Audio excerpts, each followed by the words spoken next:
Long before the airplane, they were the undisputed masters of the skies. From simple hot air balloons to flying aircraft carriers, they would prove an elegant dead end in military aviation. Learn the secrets of their demise through remarkable underwater discoveries and experience their revival with modern technology. They're airships. Next on Weapons at War.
June 26, 1991. The maiden voyage of the Westinghouse Sentinel 1000.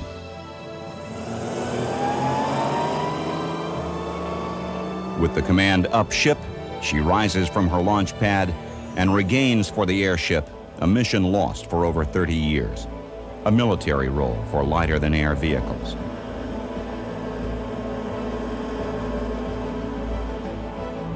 Although airships may be familiar sights as flying billboards and high-altitude platforms for television cameras, the Sentinel 1000 carries a complex network of electronic surveillance monitors, radar, and communications equipment.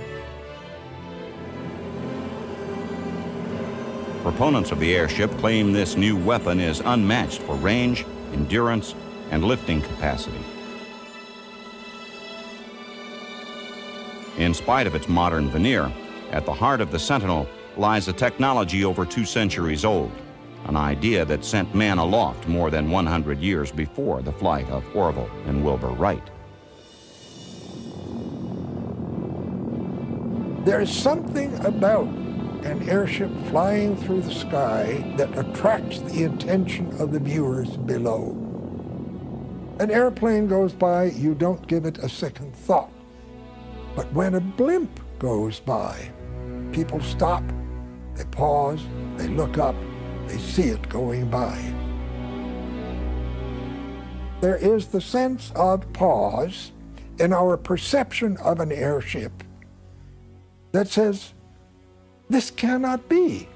This is incongruous. A thing of that size cannot hold in the skies. And so you look again, just to assure yourself that this is really so. The whole town turned out when they came. You betcha.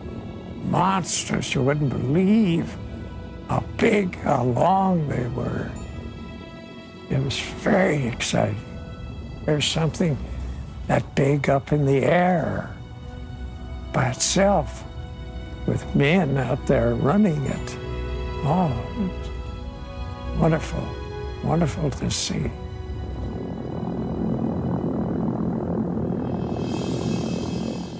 On June 5th, 1783, 2 Frenchmen, Joseph and Etienne Montgolfier, launched the first lighter-than-air balloon. The craft was a giant silk and paper bag held airborne by hot smoke. 2 months later, a crowd of 50,000 Parisians cheered as Professor Jacques Charles' first hydrogen balloon took flight. It got away from them and landed in a village, and the peasants thought it was the work of the devil, and they attacked it with pitchforks and tore it to pieces. Between the middle of the 19th century and the end of the 19th century, different kinds of people were trying to work out some way in which you could make a balloon dirigible. You could make it steerable. You could apply some power to it so it could move through the air under its own direction. The spherical balloon was the simplest to build, but soon aviators recognized that the elongated shape was the easiest to maneuver. In 1901, Alberto Santos Dumont flew his 110-foot gasoline-powered airship in a 7-mile trip from the outskirts of Paris to the Eiffel Tower and back in less than 30 minutes.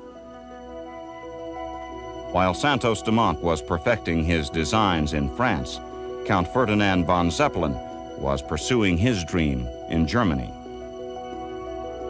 As a young Army officer, the Count had come to the United States as an observer of the Civil War. It was while witnessing balloons in combat that his fascination with lighter-than-air flight began. Balloons and blimps are non-rigid airships. Zeppelin designed rigid airships.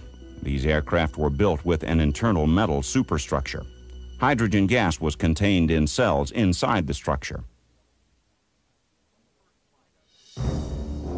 From the first flight of his LZ-1 in 1900 to the start of World War I, Count Zeppelin launched 25 different airships. Although most met with disaster, Ferdinand Zeppelin remained committed to his dream of airship travel. In 1909, the Count launched the world's first commercial airline, called Delag. By now it became a great thing to go up in Zeppelin and see the world around below you and take these kinds of trips. His airships flew over 100,000 miles, carrying more than 37,000 passengers on sightseeing excursions throughout Germany. Zeppelin's work had attracted the attention of the German military.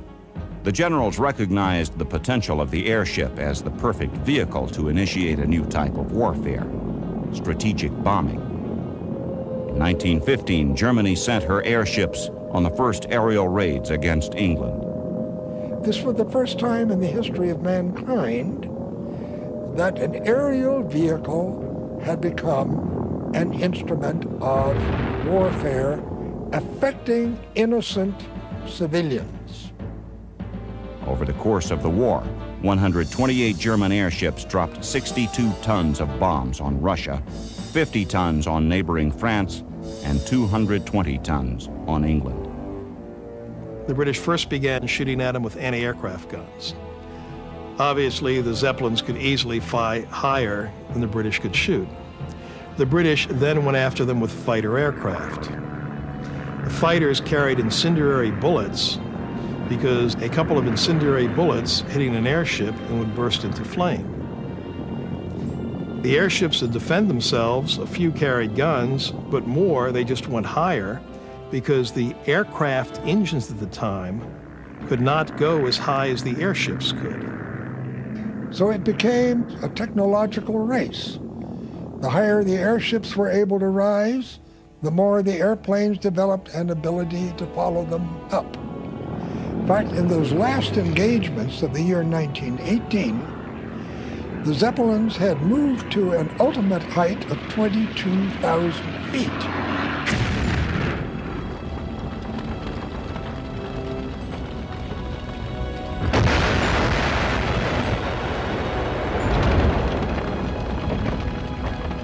They did kill somewhere between 500 and 600 men, women, and children, almost all of whom were non-combatants.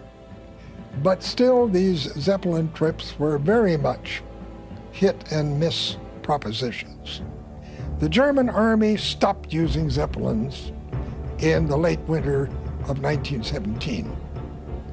They simply found them too difficult to handle, too unreliable, too open to the vagaries of the weather, and not worth the cost and the effort of building, maintaining, stationing, and servicing them.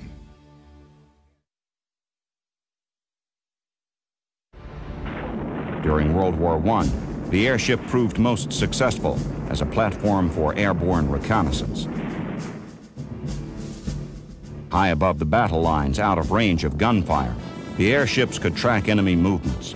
German airship captains improvised what was described as the loneliest assignment of the war: observing from the cloud car. The cloud car was a device which let the Zeppelin fly very slowly or even hover above the clouds, and on a cable lower an observation car below the clouds so that the observer could get the intelligence they wanted, telephone it up through a telephone cable to the airship, or be retracted. As dangerous as it must have been, this job had no shortage of volunteers. The crews relished the chance to drift far below the hydrogen-filled mothership and enjoy a pastime that was strictly forbidden above, smoking a cigarette.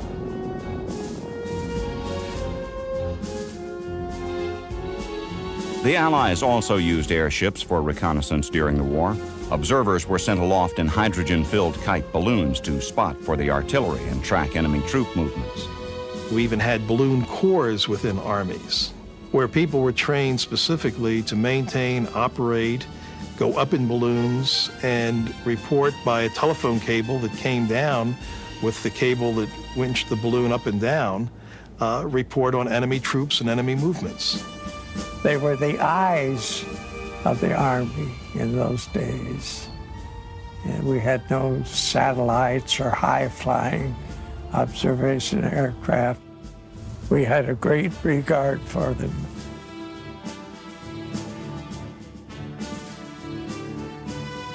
They were, of course, favorite targets of aircraft.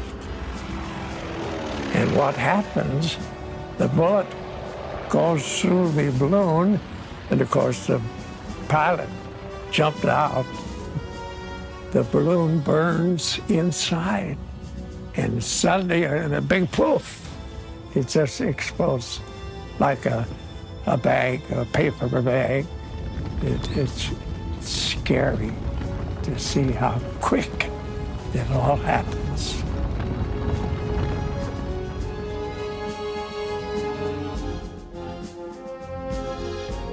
The British began rigid airship development late in the war, copying designs from downed German Zeppelins. In 1919, they launched their R-34, powered by 5 250-horsepower engines and traveling at a top speed of 63 miles per hour. The R-34 became the first aircraft to make a non-stop transatlantic flight.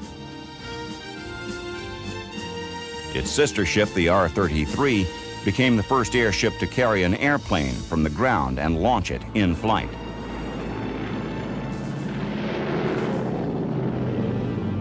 In 1925, an accident on its mooring mast proved the value of gas cell design of rigid airships. Even with extensive damage to its nose, the R-33 landed safely.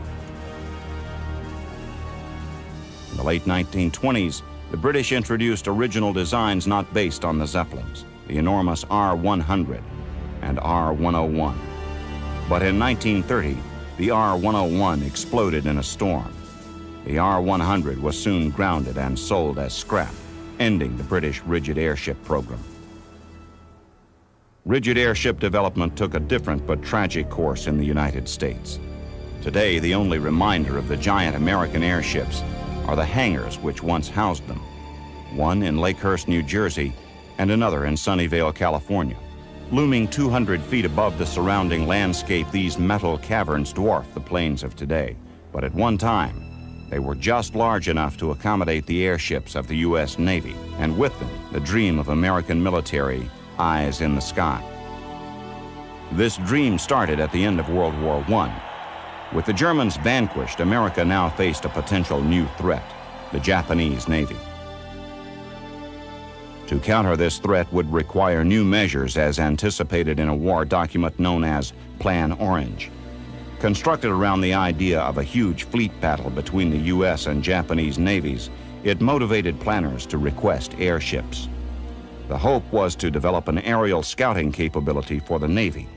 America embarked on a program to build a rigid airship of its own, based on plans drawn up from an outdated German Zeppelin forced down in France during the First World War. The finished product, while not revolutionary in performance, lived up to its planners' expectations and gave the U.S. its first experiments with airship operations. The Shenandoah brought America into airship operations, and it seemed that we were on our way to a true lighter-than-air arm for the Navy. More ships were needed. Ironically, the next airship delivered to the Navy would come from an old enemy. Germany was no longer allowed to build their own rigid airships by the Allies, and so the Zeppelin Company was really out of business, except that they owed the United States an airship, and that turned into the Los Angeles. Delivered across the Atlantic, filled with potentially explosive hydrogen gas, the Los Angeles was slated to be filled instead with helium. Unfortunately, the Navy had only enough helium for one airship. The answer? Hang the Shenandoah in the hangar and pump its gas into the Los Angeles. This began a series of remarkable test flights in the safest airship the U.S. ever owned. Still, it was subject to the whims of the weather, the only real enemy a peacetime dirigible faced. It wasn't as rigid as you might think. The Los Angeles used to get out over the North Atlantic occasionally, and we'd hit some wild weather up there sometimes, and with winds and stuff, and it would bend. You could see it moving. Other than that, the storms are, well, we didn't fly normally in storms if we could help it. After these trials, it was time for an overhaul, and the helium was pumped back into the Shenandoah. Gliding over Ohio early on a September morning in 1925, the Shenandoah was overcome by a storm. After a brutal beating, the airship could no longer take the stress and began to break up.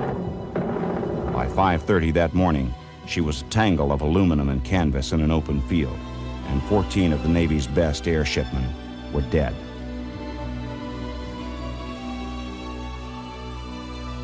To replace the Shenandoah, the Navy decided to build 2 huge airships as naval scouts for the American fleet. They would be bigger, better, and much more expensive than anything previously attempted in naval aviation. At a time when a large airplane could be built for thousands of dollars, the USS Akron was built at a cost of over $5 million. But when it was finished, it was the largest and most advanced airship the world had seen.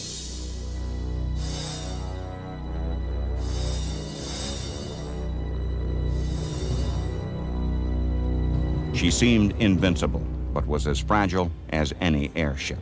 Made of miles of dura-aluminum girder formed from metal scarcely thicker than the bottom of a soft drink can, she was covered with thin cotton cloth. First it was doped, and with clear dope until it dried up tight, and then aluminum pigment covering was put on it where you got that silvery look on the outside of it. Still, the Akron was a technological marvel. The airship's power plants, 8 German-built Maybach V-12 engines, were contained in the hull where they could be worked on during flight with relative comfort. The axles of the drive shafts, which powered the propellers, could be oriented in a number of directions, giving the Akron the ability to maneuver as no other airship of its time. To replace the weight of fuel as it was consumed, huge condensers drew water from the engine exhaust to maintain ballast. An airship was a complicated machine more akin to a sailing ship in the sky than like the early airplanes with which it competed. And it was run like a ship, too, with a large crew trained for the many complex procedures. The ship was commanded like an ocean-going ship, not like an aircraft is, where you have a pilot and co-pilot. The captain would command the ship. There would be a rudderman, and someone else would control the elevation. Machinist mates that would maintain the engines, and that way it was very different than aircraft. Landing the huge craft was also complicated and required a still larger crew. It would drop a line first from up in the bow. The ground crews would go off in a sort of a V away from it, and then we would lower down, just lower the ship down. They wouldn't drag us down. They would just sort of help guide it down. When we got it down low enough, well, then we would walk the ship up to the mast then, and then attach the nose cone, and then we just start the engines on the mooring mast, and they just walk the ship into the hangar. While the new ship proved itself, a twin giant took shape in Akron, Ohio. She was named Macon. With her commissioning in 1933, the Navy's dream of 2 flying aircraft carriers was at last a reality. The Akron would patrol the Atlantic, the Macon the Pacific.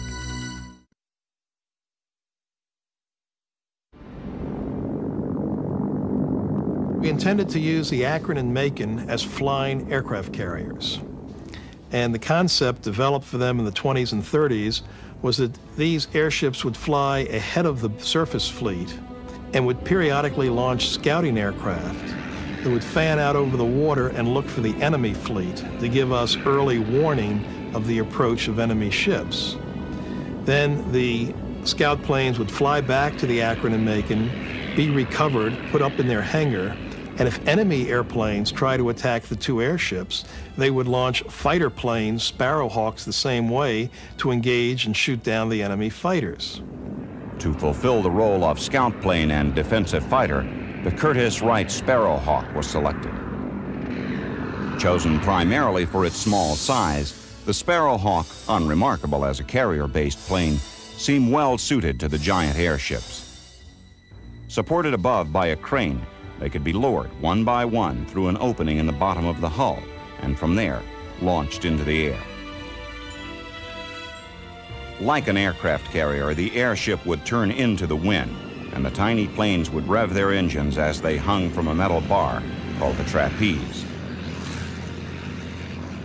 Barely above stall speed, they would drop when released until they gained sufficient lift to fly their mission. Recovery was the reverse procedure, as they flew up to meet the airship. Problems cropped up from time to time and were handled with typical Navy ingenuity. The system was meant to be practical, not elegant. When the airship took off from Moffett, what would happen is the planes would stay on the ground and wait till the airship got up to a certain elevation and then fly off from Moffett and then attach up onto the mothership. And at that stage, the crew would take the landing gear off the aircraft and attach extra fuel tanks to the Sparrowhawks to increase their scouting range. At that stage, the Sparrowhawks were pretty much committed to landing back on the Macon because they had no other place to land. For the first few months of 1933, the Akron was busy with fleet maneuvers and public relations flights. If there was a desperate pace to the schedule, it may have been because the Navy had spent big on its new airships and Congress wanted to see results. Following 2 fleet exercises, the results were still inconclusive. The big airship was really more of an experimental test bed rather than a proven design, and once again, bad weather intervened. Cruising along the east coast on a clear April night, the Akron was overtaken by the worst storm of 1933. Her commanding officer fought long and hard to keep her aloft, but shortly after midnight, gusting wind forced her downward from an altitude of about 1,600 feet until her lower tail fin struck the water. Dropping ballast, she clawed for altitude, but the damage was done. The tail was held fast by the raging sea. Minutes later, the Akron broke up, and by the time rescuers arrived, 72 of 76 crew members were dead. It was a deadly scenario that would become hauntingly familiar to the U.S. Navy. Many of the best airshipmen died in the Akron accident, including a staunch supporter of the program, Rear Admiral William A. Moffett, the head of the Navy's Bureau of Aeronautics. Only the Macon remained to carry on the case for rigid airships. There was no margin for error, no time for mistakes. She immediately began a series of long-range continental crossings, public relations flights, and fleet exercises. While skepticism in official circles began to cloud the future of the Naval Airship Division, the Macon continued to perform. But in April of 1934, on her way to Florida, the airship was flying over a mountainous region of Texas when she was struck by a gust of wind. This caused damage to a rear fin mount, exposing a weakness which would later prove fatal.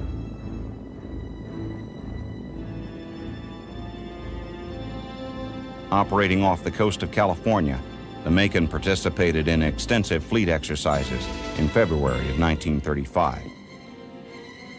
The big ship had scored a number of successes against the simulated opponent, and spirits were high. With her 4 scout planes secured in her belly, Macon made a wide turn and headed north to her home at Moffett Field in Sunnyvale, California. Back on February 12, 1935, when the Macon was trying to reach Moffett Field, they were a few miles from the coastline, and there was a moderate storm off the coast that they were running into. When they started having problems with steering the ship, they deduced that they were losing lift in 2 helium cells. At that stage, the captain decided to start a series of maneuvers to try and stabilize the ship. One of them was to drop some ballast because he lost his lift.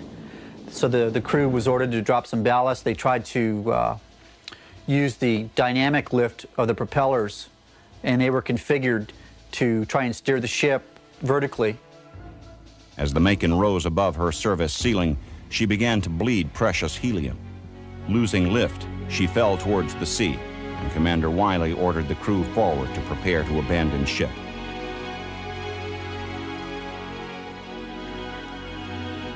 As the ship foundered, the distress calls alerted the nearby fleet, including the cruiser USS Louisville. Radio transcriptions still sound urgent some 60 years later. Following from the Macon, quote, falling, unquote. All ships turn on searchlights and cover assigned sectors. Do not set off rockets or flares. Report direct to the Commander-in-Chief of the U.S. Fleet when survivors are picked up. It's always rough off point, sir, but it was really rough that day.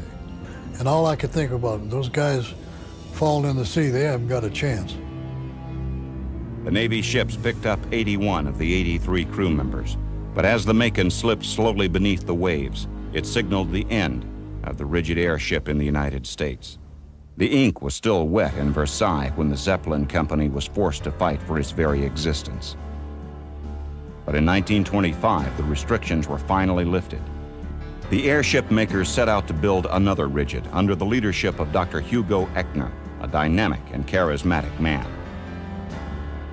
Money was found, and the airship LZ-127 was built.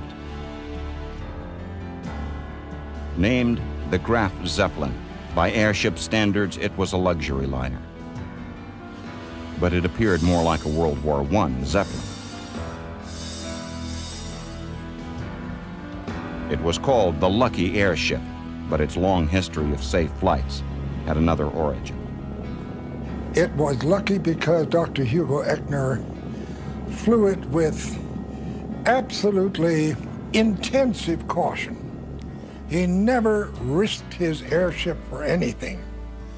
He was perfectly willing to be half a day late somewhere if he had to take a course of action that took the ship on a different course because he felt it was the safer thing to do. Under Echner's able leadership, the Graf Zeppelin covered over 1 million miles, more than any airship before or since. The Graf Zeppelin made hundreds and hundreds of different trips. A flight to Italy, a flight to Romania, a flight to Bulgaria, a flight to Russia. This is the ship that went all the way around the world. In 1929, The round-the-world flight was Echner's triumph and the realization of the dreams of the visionary Count Zeppelin.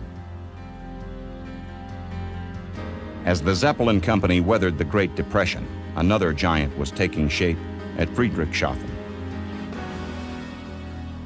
the Hindenburg was conceived in the fall of 1930 as a successor ship to the Graf Zeppelin. But once again, a key question dogged the designers.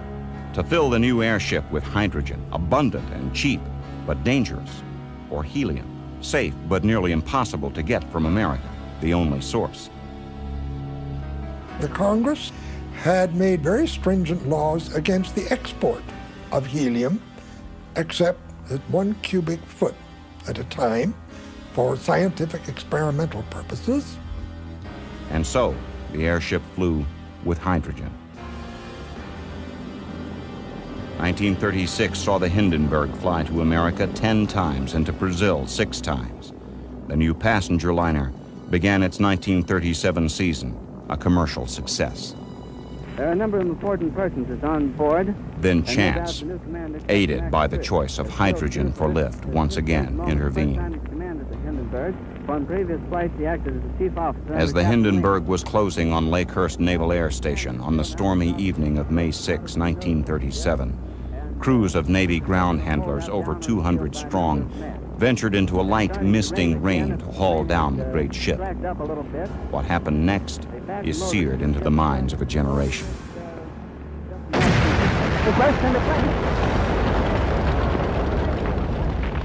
There was a shudder throughout the airship. The crew aft could see the light of spreading flames as over 7 million cubic feet of hydrogen began to burn. As the fire grew, the tail of the ship dropped to the ground, enabling a number of people to escape the inferno.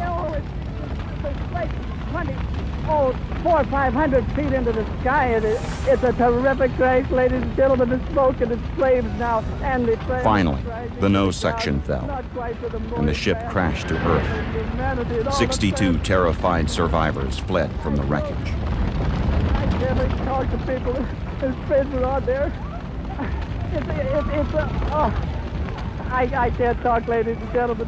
While many theories have been put forward to account for the disaster, few are supported with any real evidence. Sabotage or accident? We will never know.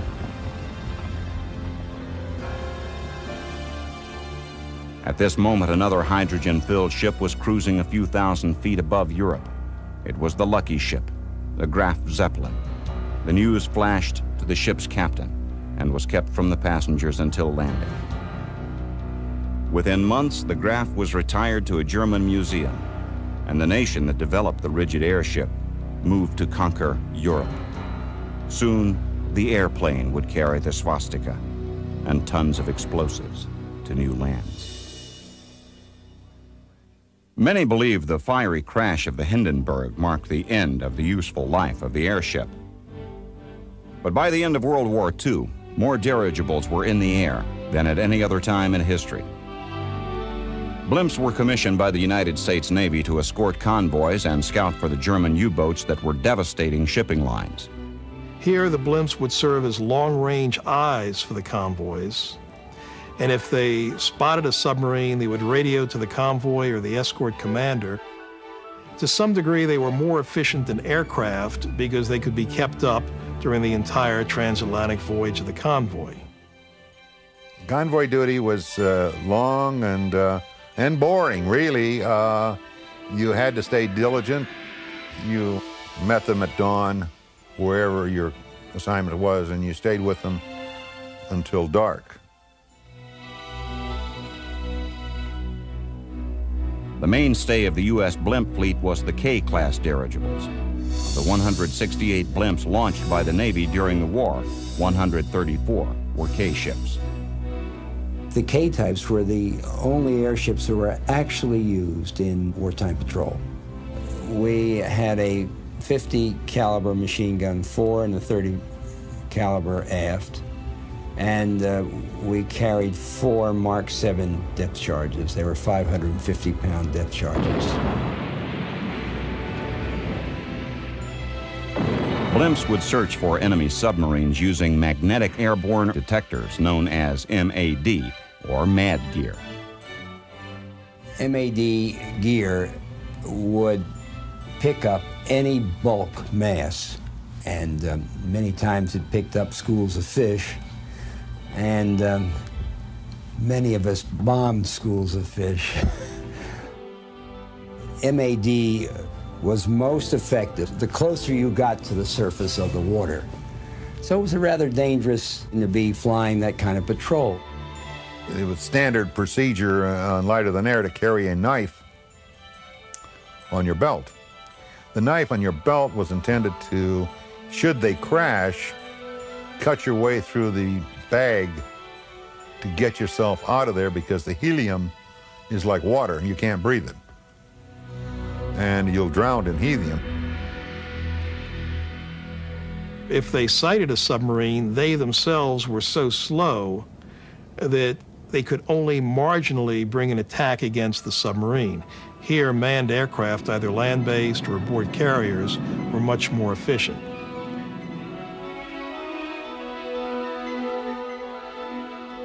While many have questioned the true value of airships in combat, the fact remains that during World War II, not a single vessel was lost to enemy submarines, while a convoy was escorted by airships.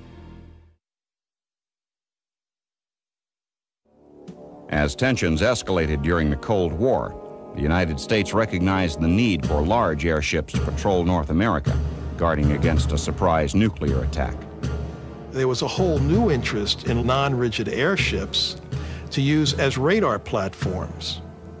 Because here you could take a radar up several thousand feet, and the radar carried in the airship could provide early warning of enemy surface ships or enemy aircraft approaching.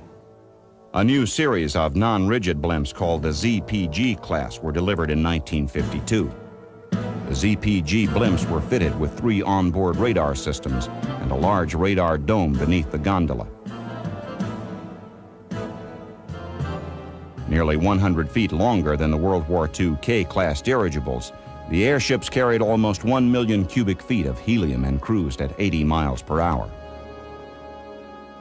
We built a few of them, operated them until the 1960s, and then just the cost of development, the cost of special handling facilities, and the cost of actually constructing and operating the airships was just too great, and the airship program died.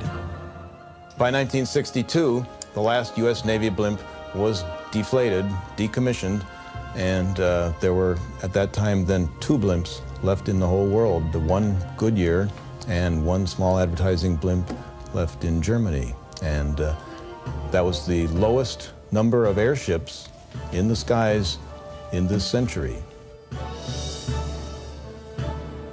The airship program was resurrected by the Navy in the 1980s when Secretary of the Navy John Lehman wanted to look into the feasibility of radar picket airships to support fleet operations. Today, the Sentinel 1000 is the largest lighter-than aircraft in the world at 222 feet long and a gas capacity of over 350,000 cubic feet. With enormous lifting power and extremely low fuel consumption, the Sentinel 1000 can remain aloft without refueling for more than 24 hours. The United States Navy envisions a primary role as a long-endurance platform for airborne radar to counter high-speed cruise missiles.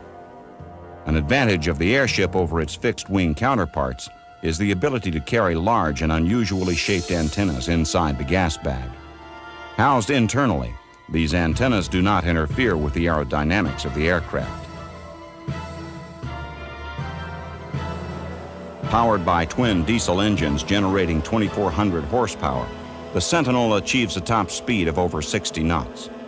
For takeoff, the airship needs only a surface area with a radius of 300 feet. The airship is surprisingly durable if hit by enemy fire. The shape of the blimp is maintained with very low internal pressure, so if punctured, the gas does not escape rapidly. A 1-foot hole in the bag results in the loss of less than 10% of the airship's helium during the first hour. Many feel the role of the airship can be better accomplished with reconnaissance satellites. But with the launch of the Sentinel 1000, proponents hope the airship will once again regain a prominent place in the history of flight. The Navy's last blimp was decommissioned in 1962, and the rigid airship saw its end with the dawn of the Second World War. But somewhere below the cold waves of Point Sur, California, lies the wreck of the USS Macon. With it are the last artifacts of a vanished era of aviation history. In the late 80s, members of the Monterey Bay Aquarium Research Institute, known as MBARI, found a fragment of the Macon which had been residing literally under their noses. We were looking for more clues as to where we might be able to find the Macon's location. We had a piece of girder structure that a fisherman brought up. We were able to locate the fisherman, and he provided us with enough information that we could, that led to a successful dive with the U.S. Navy in 1990. The Seacliff crew were able to find the main debris field pretty much as advertised within about 10 minutes. So I was very relieved that everything went so well. It was very exciting. With this tantalizing discovery, events quickened. A more thorough effort was mounted through the Institute, and their research vessel headed out to sea. A robotic submersible known as an ROV was sent over the side. Within minutes, it came to rest in 1,500 feet of water. Before it spread the wreck of America's last airship. We were able to map out a likely scenario of how the airship broke up. It appears that maybe it broke up into thirds as it went down, and then maybe the tail section was actually not in the two fields that we'd found.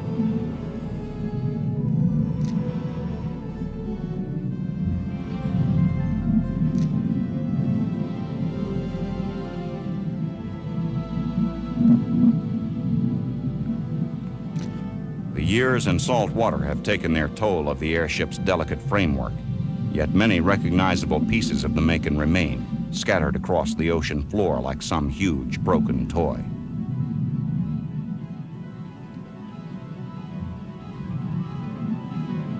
The airship's docking nose cone used to moor it to the mast at Moffett Field is now a rusting hulk.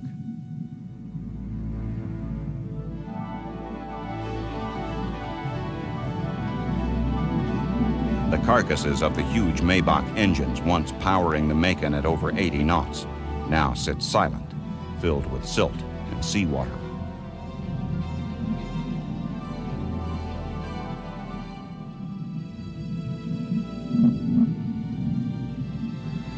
A jumble of dishes from the galley, once feeding hungry airshipmen, are now picked clean by deep-sea scavengers.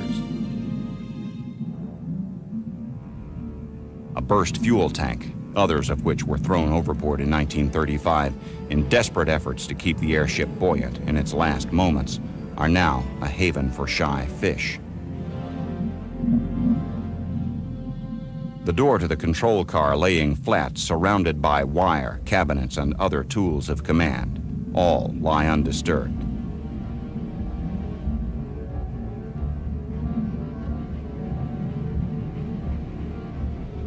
While the airship itself has long since broken up, leaving only fragments, the Sparrowhawk fighters are surprisingly intact. Resting on the bottom in their hangared configuration, they aim useless gun sights at opponents that long ago passed into history. The cockpits, filled with silt now, still display their rudimentary instrumentation. Saltwater has attacked the aircraft hulks, long ago stripped of their covering fabric. Yet on one wing, the insignia can still be seen.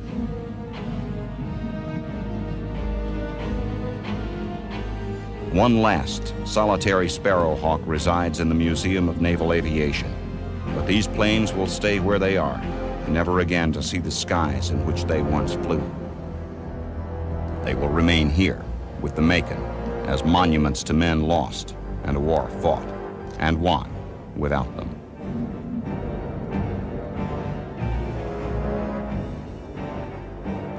Today, the big hangar at Moffett Field in Sunnyvale still waits, doors ajar, for the return of the ship for which it was built. The airships will not return, but they were a gracious and once visionary piece of aviation history.